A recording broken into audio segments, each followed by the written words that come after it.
ಇನ್ನು ಮಧ್ಯ ಕರ್ನಾಟಕ ಭಾಗದಲ್ಲಿ ಮೆಕ್ಕೆಜೋಳ ಬೆಳೆದಂಥ ಸಾವಿರಾರು ರೈತರು ನಿಜಕ್ಕೂ ಸಾಕಷ್ಟು ನರಕ ಯಾತನೆಯನ್ನು ಅನುಭವಿಸ್ತಿರುವಂಥದ್ದು.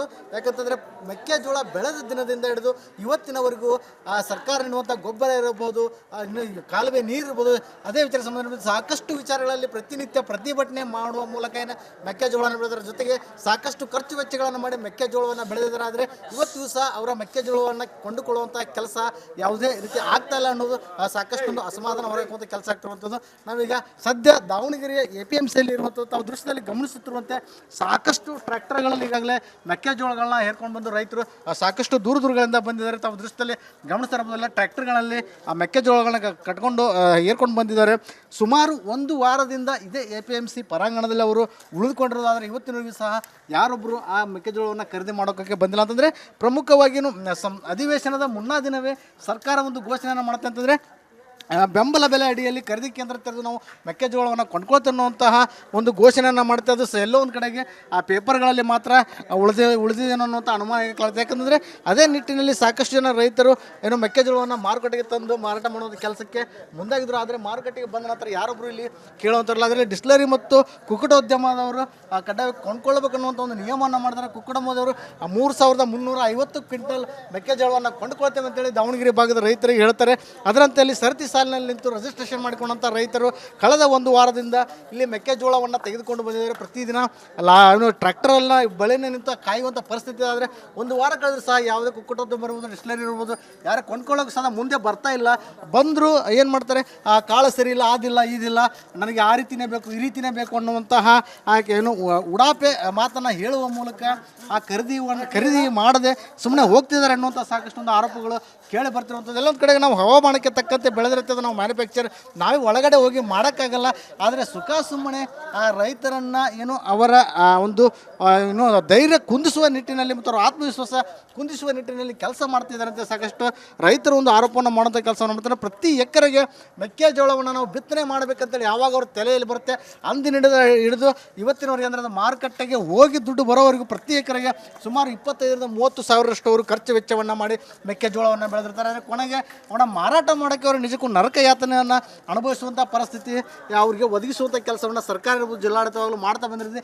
ಇದೇ ನಿಟ್ಟಿನಲ್ಲಿ ಸಾಕಷ್ಟು ಜನ ರೈತರು ಈ ಕೃಷಿ ಚಟುವಟಿಕೆಯನ್ನು ಬಿಟ್ಟು ಎಲ್ಲೋ ಒಂದು ಕಡೆ ಕೆಲಸ ಮಾಡ್ಕೊಂಡು ಇರುವಂತಹ ಮನಸ್ಥಿತಿಯಿಂದ ಬಂದು ಸಾಕಷ್ಟು ಕೃಷಿಕರು ಕಡಿಮೆ ಆಗ್ತಾಯಿದ್ದಾರೆ, ರೈತರು ಕಡಿಮೆ ಆಗ್ತಾಯಿದ್ದಾರೆ. ಇನ್ನಾದರೂ ಸಹ ಎಷ್ಟಾದರೂ ಸಹ ಸರ್ಕಾರ ಎಚ್ಚೆತ್ತು ಅವರಿಗೆ ಒಂದು ಸ್ಪಂದನೆಯನ್ನು ಮಾಡುವ ನಿಟ್ಟಿನಲ್ಲಿ ಇನ್ನೂ ಮುಂದೆ ಬರೆದಿರೋ ನಿಜಕ್ಕೂ ದುರಂತ ಅಂತ ಹೇಳ್ಬೋದು. ಎಲ್ಲೋ ಒಂದು ಕಡೆಗೆ ಇವರು ಮೆಕ್ಕೆಜೋಳ ಬೆಳೆದಾಗಿನಿಂದ ಇವತ್ತಿನವರೆಗೂ ಸಾಕಷ್ಟು ಸಂಕಷ್ಟ ಅನುಭವಿಸ್ತಾ ಆ ಮಾರಾಟ ಮಾಡೋಕ್ಕೆ ಸಾಕಷ್ಟು ಒಂದು ನರಕ ಯಾತನೆಯನ್ನು ಅನುಭವಿಸ್ತಾ ಇದ್ದಾರೆ ಅಂತ ಹೇಳ್ಬೋದು. ಕ್ಯಾಮ್ರಾ ಪರ್ಸನ್ ಶಿವರಾಜ್ ಜೊತೆ ವಿಠಲ್ ಕ್ಯಾರವಾಡ, ರಿಪಬ್ಲಿಕ್ ಕನ್ನಡ, ದಾವಣಗೆರೆ. ಕುಸಿತದಿಂದ ಮೆಕ್ಕೆಜೋಳ ಬೆಳೆದಿರ್ತಕ್ಕಂಥ ರೈತರು ಭಾಳಷ್ಟು ಆರ್ಥಿಕ ಸಂಕಷ್ಟಕ್ಕೀಡಾಗಿದ್ದರು. ನಾವೆಲ್ಲ ಸರ್ಕಾರವನ್ನು ಒತ್ತಾಯ ಮಾಡಿದ್ವಿ, ಬೆಂಬಲ ಬೆಲೆ ಯೋಜನೆಯಲ್ಲಿ ಖರೀದಿ ಕೇಂದ್ರಗಳನ್ನು ತೆರೆಯೋದ್ರ ಮುಖಾಂತರ ಅವರಿಗೆ ನೆರವಿಗೆ ಧಾವಿಸ್ಬೇಕು ಅಂತಂದು. ಆದರೆ ಸರ್ಕಾರ ಇತ್ಲಾಗ ಸಂಪೂರ್ಣವಾಗಿ ಬೆಂಬಲ ಬೆಲೆ ಅಡಿಯಲ್ಲಿ ಖರೀದಿ ಕೇಂದ್ರಗಳನ್ನು ಪ್ರಾರಂಭ ಮಾಡಿಲ್ಲ. ಆಮೇಲೆ ಜೊತೆಗೆ ನಮ್ಮ ಒತ್ತಾಯಕ್ಕೆ ಬಂದಿರತಕ್ಕಂಥ ಸರ್ಕಾರ ಡಿಸ್ಟಿಲರೀಸಿಗೆ ಮತ್ತು ಕುಕ್ಕಟೋದ್ಯಮಗಳಿಗೆ ಅವರಿಗೆ ಖರೀದಿ ಮಾಡ್ಕೇಳ್ರಿ ಅಂತಂದು ಆದೇಶವನ್ನು ಮಾಡಿದೆ. ಅವರು ಬೇಕಾಬೇಟಿಯಾಗಿ ಆದೇಶ ಮಾಡಿರ್ತಕ್ಕಂಥದ್ದು. ಇಲ್ಲಿ ಒಂದು ಖರೀದಿ ಏಜೆನ್ಸಿನೂ ಕೂಡ ಫಿಕ್ಸ್ ಮಾಡಿಲ್ಲ. ಆಮೇಲೆ ಗ್ರೇಡರ್ ವಿಚಾರದಲ್ಲೂ ಕೂಡ ಭಾಳಷ್ಟು ಗೊಂದಲ ಇದೆ.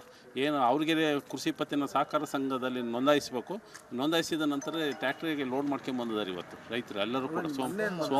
ಸೋಮವಾರದಿಂದನೂ ಕಾಯ್ತಿದ್ದಾರೆ. ಯಾರು ಕೂಡ ಇಲ್ಲಿ ಖರೀದಿ ಮಾಡ್ತಕ್ಕಂಥದ್ದಿಲ್ಲ. ಆಮೇಲೆ ಫೀಡ್ಸ್ನವರು ಕೂಡ ಯಾರೂ ಇಲ್ಲ. ಆಮೇಲೆ ಡಿಸ್ಟಿಲರೀಸಿಗೆ 730 ಟನ್ ಖರೀದಿ ಮಾಡಬೇಕು ಅಂತಂದು ಹೇಳಿದೆ. ಅದು ಎಸ್ ಗಣೇಶ್ರವರು, ಶಾಮನೂರು ಗಣೇಶ್ರವರ ಒಡೆತನದ ಡಿಸ್ಟಿಲರಿ. ಇವತ್ತಿಗೂ ಕೂಡ 50% ಅಡ್ವಾನ್ಸ್ ಕಟ್ಟಬೇಕು ಅವರು. ಇವತ್ತಿಗೂ ಕೂಡ ಅಡ್ವಾನ್ಸ್ ಕಟ್ಟಿಲ್ಲ. ಹಂಗಾಗಿ ಅಲ್ಲಿ ಖರೀದಿ ಆಗ್ತಾಯಿಲ್ಲ. ಇಲ್ಲಿ ಫೀಡ್ಸ್ನವರು ಕುಕ್ಕಟೋದ್ಯಮದವರು ಖರೀದಿ ಮಾಡಲಿಕ್ಕೆ ಹೇಳಿದ್ದಾರೆ. ಅವ್ರು 20% ಅಡ್ವಾನ್ಸನ್ನು ಕಟ್ಟಿದ್ದಾರೆ. ಆದರೆ ಖರೀದಿ ಮಾಡ್ಕೊಂಡು ಹೋಗ್ತಾ ಇಲ್ಲ. ರೈತರನ್ನ ಕಾಯಿಸ್ತಿದ್ದಾರೆ. ರೈತರನ್ನಂತೂ ಸಂಪೂರ್ಣವಾಗಿ ಕಿರುಕುಳ ಕೊಡ್ತಕ್ಕಂಥದ್ದು, ನಿರ್ಬಂಧಿಸ್ತಕ್ಕಂಥದ್ದು. ಇಲ್ಲಿ ಬಂದು ಬಿಸಿಲ ಕಾಯಬೇಕು. ಆಮೇಲೆ ಅದ್ರ ಜೊತೆಗೆ ಅವರು ಇವತ್ತೇನು ಖರೀದಿ ಮಾಡಲಿಲ್ಲ ಅಂದರೆ ನಾಳೆ ಶನಿವಾರ ರಜೆ ಐತಿ, ಭಾನುವಾರ ರಜೆ ಐತಿ, ಸೋಮವಾರ ಗಣರಾಜ್ಯೋತ್ಸವ ರಜೆ ಐತಿ. 3 ದಿವಸ ಆ ಚೀಲಿನ ಮೇಲೆ ಮಕ್ಕಂದು ರೈತ ಕಾಯಬೇಕು. ಇಂಥ ಒಂದು ಹೀನ ಸ್ಥಿತಿಗೆ ರೈತರನ್ನ ತಲುಪಿಸ್ತಕ್ಕಂಥ ಕೆಲಸ ರಾಜ್ಯ ಸರ್ಕಾರ ಮಾಡ್ತಾಯಿದೆ. ಇದು ಇಚ್ಛಾಶಕ್ತಿ ಇಲ್ಲದೆ ಇರತಕ್ಕಂಥದ್ದು, ರೈತ ಪರ ಕಾಳಜಿ ಇಲ್ಲದೆ ಇರತಕ್ಕಂಥದ್ದು, ಸಂಪೂರ್ಣವಾಗಿ ರೈತ ವಿರೋಧಿ ಕೆಲಸವನ್ನು ರಾಜ್ಯ ಸರ್ಕಾರ ಮಾಡ್ತಾಯಿದೆ.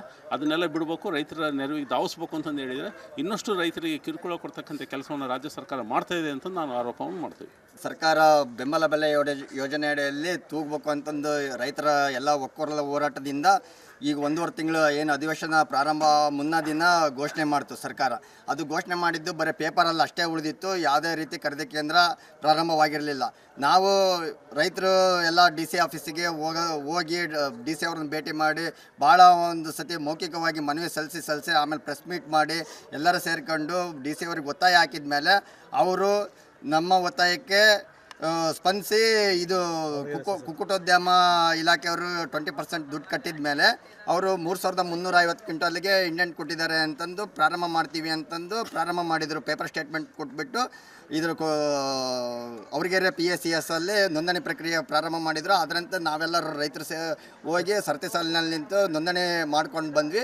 ನೋಂದಣಿ ಮಾಡ್ಕೊಂಡು ಬಂದ ನಂತರ ಸೋಮವಾರದಿಂದ ಖರೀದಿ ಸ್ಟಾರ್ಟ್ ಮಾಡ್ತೀವಿ ಅಂತ ಹೇಳಿದ್ಕೆ ನಾವೆಲ್ಲ ಮೆಕ್ಕೆಜೋಳವನ್ನು ಇಲ್ಲಿಗೆ ತೊಗೊಂಡು ಬಂದಿದ್ದೀವಿ. APMC ಮಾರ್ಕೆಟ್ ಪ್ರಗಾಣಕ್ಕೆ ತಗೊಂಬಂದಿದ್ದೀವಿ. ಆ ತಗೊಂಡು ಬಂದ ನಂತರ ಅವ್ರು ಏನು ಹೇಳ್ತಾ ಇದ್ದಾರೆ, ದಿನಕ್ಕೆ ಬರೀ ಅವರು ಕುಕ್ಕುಟೋದ್ಯಮದವರು ಯಾರೋ ಒಬ್ರು ಬರ್ತಾರೆ, ಬರೀ 250 ಕ್ವಿಂಟಲ್ ನನಗೆ ಅಷ್ಟೇ ಬೇಕು ಇವತ್ತು ಅಂತಂದು ಬರೀ 250 ಕ್ವಿಂಟಲ್ ಖರೀದಿ ಮಾಡ್ತಾರೆ, ಇನ್ನು ಉಳಿದವ್ರು ನನಗೆ ಬಿಡ್ತಾರೆ. ಅದನ್ನು ಮತ್ತು ಗ್ರೇಡ್ ಚೆಕ್ ಮಾಡೋದನ್ನು ಅಸಮರ್ಪಕವಾಗಿ ಮಾಡಿದ್ದಾರೆ. ಗ್ರೇಡನ್ನು ಸರ್ಕಾರ ನಿಯೋಜನೆಗೊಳಿಸಿಲ್ಲ. ಯಾರೋ ಅವರು ಏನು ಫೀಡ್ ಕಂಪ್ನಿಯರು ಅವ್ರವರು ಸಪ್ರೇಟ್ ಒಬ್ಬೊಬ್ಬರೇ ಫೀಡ್ ಕಂಪ್ನಿಯರು ಅವ್ರು ಬರ್ತಾರೆ ಗ್ರೇಡು, ನನಗೆ ಅದು ಸರಿ ಇಲ್ಲ, ಇದು ಸರಿ ಇಲ್ಲ, ನನಗೆ ದೊಡ್ಡ ಕಾಳು ಇರೋದೇ ಬೇಕು, ನನಗೆ ಕಲ್ಲಾರು ಇರೋದೇ ಬೇಕು, ನಮಗೆ ಇಷ್ಟೇ ಇದಿರಬೇಕು. ಮಾಷರ್ 12% ಬಂದ್ರೂ ಕೂಡ ನಿನ್ನೆ ಸಣ್ಣಗಾಳು ಐತೆ ಇದು ಬೇಡ ಅಂತಂದು ರಿಜೆಕ್ಟ್ ಮಾಡಿ ರೈತರಿಗೆ ಕಿರುಕುಳ ಕೊಡ್ತಾ ಇದ್ದಾರೆ. ಆದ್ದರಿಂದ ನಾವು ಮ್ಯಾನುಫ್ಯಾಕ್ಚರ್ ಕಂಪ್ನಿ ಏನು ಇಟ್ಕೊಂಡಿಲ್ಲ. ಅವರು ಒಂದು ಕೋಳಿಗಳು ಹೆಂಗೆ, ಇನ್ನೊಂದು ಮೊಟ್ಟೆ ಹೆಂಗೆ, ಇನ್ನೊಂದು ಮಿಷಿನಲ್ಲಿ ಏನು ಉತ್ಪಾದನೆ ಆಗ್ತಕ್ಕಂಥ ಮಿಷಿನರಿ ವರ್ಕ್ ಥರ ನಾವೇನು ಕಂಪ್ಯೂಟ್ರಲ್ಲಿ ಸೈಜನ್ನು ಫಿಕ್ಸ್ ಮಾಡಿಬಿಟ್ಟು ಪ್ರೊಡಕ್ಷನ್ ಮಾಡ್ತಾ ಇಲ್ಲ.